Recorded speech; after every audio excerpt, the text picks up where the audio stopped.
அண்மை செய்தி. சென்னை மாநகராட்சியில் 3 திமுக கவுன்சிலர்கள், 1 அதிமுக கவுன்சிலருக்கு நோட்டீஸ் அனுப்பப்பட்டிருக்கிறது. பதவியை ஏன் பறிக்கக்கூடாது என விளக்கம் கேட்டு நகராட்சி நிர்வாகத்துறை சார்பில் இந்த நோட்டீஸ் ஆனது அனுப்பப்பட்டிருக்கிறது. மாநகராட்சி பகுதிகளில் நடைபெறும் பணிகளுக்கு இடையூறு ஏற்படுத்திய புகாரில் இந்த நடவடிக்கை எடுக்கப்பட்டிருக்கிறது. கூடுதல் விவரங்களை செய்தியாளர் வெங்கட் வழங்க கேட்கலாம். வெங்கட், வணக்கம். என்ன காரணம் இவர்களுக்கு நோட்டீஸ் அனுப்பியதற்கு? முழு விவரங்கள் என்ன?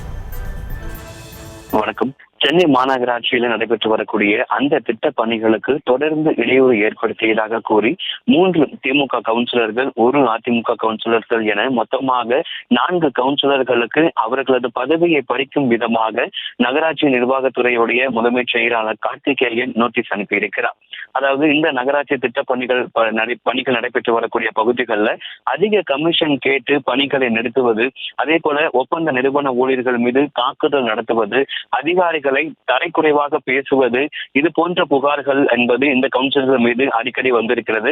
குறிப்பாக குடிநீர் மற்றும் கழிவுநீர் திட்ட பணிகளுக்கு இடையூறு ஏற்படுத்துவது, திறப்பு விழா நடத்திய திட்டங்கள்ல இணைப்பு பெறும் மக்களிடமே பணம் கேட்டு தொந்தரவு செய்வது, தரம் மறுக்கும் மக்களுக்கு இனிப்பு வழங்கக்கூடாது என அதிகாரிகளை வற்புறுத்துவது தொடர்பான புகார்கள் முதல்வர் வரைக்கும் சென்றிருக்கிறது. இதை அடுத்துதான் சிறப்பு நுண்பிரிவு போலீசார் வாயிலாக ஒவ்வொரு கவுன்சிலர்கள் குறித்தும் விசாரணை என்பது நடத்தப்பட்டது.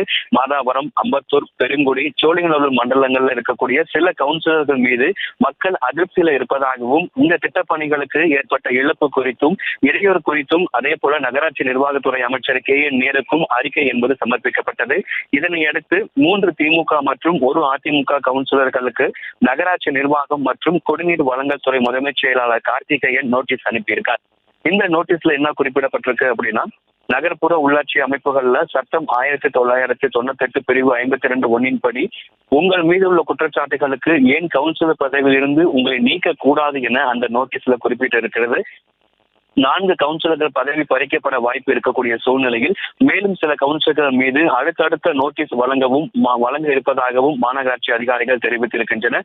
தற்பொழுது நிலையில நோட்டீஸ் அனுப்பப்பட்டிருக்கக்கூடிய அந்த கவுன்சிலர்களுடைய விவரங்கள்: ward 29 DMK councillor Karthikeyan, ward 189 councillor Babu, அதே போல ward 195 DMK councillor Ekambaram, ward 193 TC Govindasamy AIADMK. இந்த 4 கவுன்சிலர்கள் நிர்வாகத்துறை முதன்மை செயலாளர் கார்த்திகேயன் நோட்டீஸ்.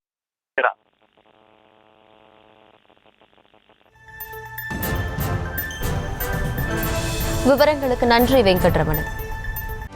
செய்திகளை உடனுக்குடனும் துல்லியமாகவும் தெரிந்து கொள்ள சப்ஸ்கிரைப் பண்ணுங்க.